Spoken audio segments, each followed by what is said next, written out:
So Labour have just announced their first budget after 14 years, and I've had a few questions already about how it's going to impact the housing market. So I thought I'd just give you a quick overview as to my thoughts. I've got some notes here to my right, and that will hopefully give you a bit of an insight as to how I feel the housing market's going to be affected by this budget. Firstly, it's not as bad as we were anticipating. I think across the board, be it property or other sectors, there'd been such a build-up and it's such a pent-up anticipation for this budget that it's just great to see that it's not been too onerous. So obviously there's, from a housing perspective, a lot of the focus was on social housing and the building of more properties. They've assigned £5 billion to support Labour's housing plan, and 500 million of that is going directly to the Affordable Homes programme, which is certainly a good thing. There's a massive shortage of affordable housing in the United Kingdom, so that's positive that they're doing that. There's also talk about energy efficient homes and having 3,000 dedicated, highly energy efficient properties created.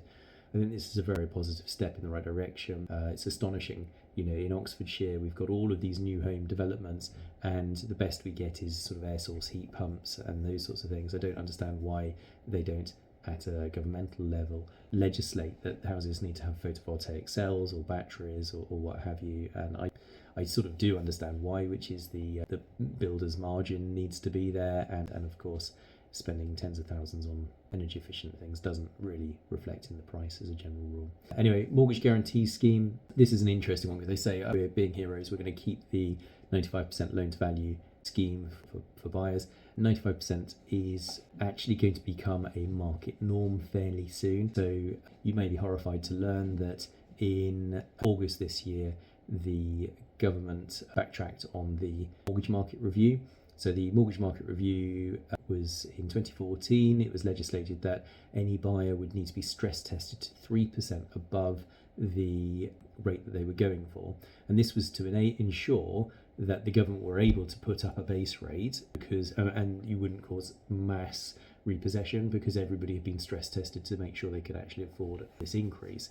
In August, they took away that minimum requirement, which is worrying. No, it's not necessarily worrying, but it's here we go again, because also very recently the banks were restricted to how much of the deposits they hold on account they were allowed to lend, and those ratios have been changed at a European level, meaning that the lenders are now getting hungrier to lend because they've got more capacity to effectively create money.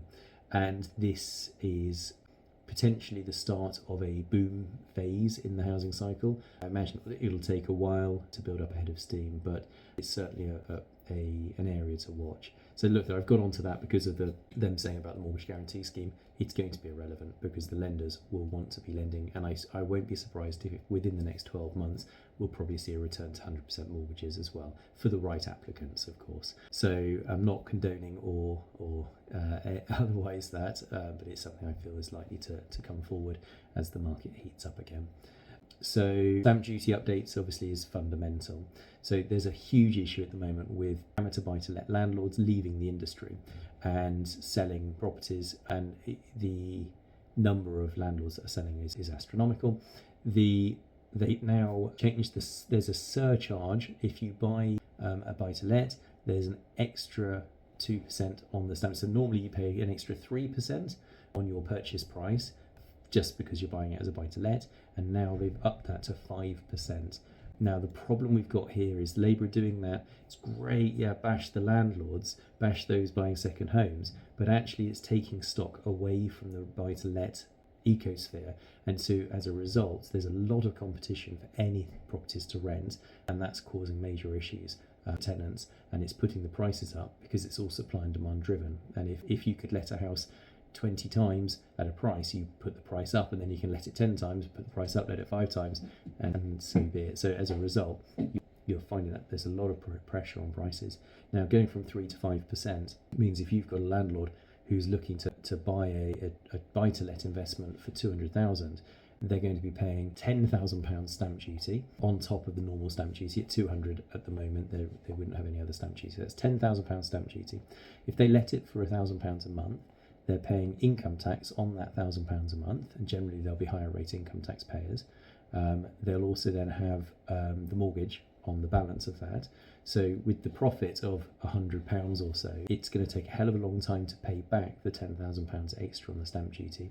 As a result, people are looking towards more paper assets and those sorts of things, which means that buy-to-let landlord hasn't bought that property, which means that's another 2-bedroom flat out of the market. And so we're finding this is good in inverted commas for first-time buyers, but first-time buyers don't generally want to be buying flats at the moment. They'd rather live further out and buy houses. So it's a really dangerous area of the market. And I think perhaps they need to say a surcharge on second homes if they're not going to be lived in. You know, second homes for investment or for addition to the housing stock should be exempt or something like that. But anyway, that's by the by. And then quickly, just to wrap things up as well, the actual stamp duty ratios, they've kept the thresholds the same, and except what they've done is they've brought down the point at which you start paying tax. So home movers, people who are who own a house and they're looking to buy the next, they start paying stamp duty from 125,000, which is down from 250. And then first time buyers, they start paying stamp duty now from 300,000, which is down from 425. So this could cause a little bit of a rush because that all has to kick in. The transaction needs to complete before the end of March 25. So there may well be a rush on transactions when you've got first time buyers and investors and such all sprinting to try and get in before the end of March, because as we know, the legal process now takes 4 or 5 months from sale agreed to actually getting it through.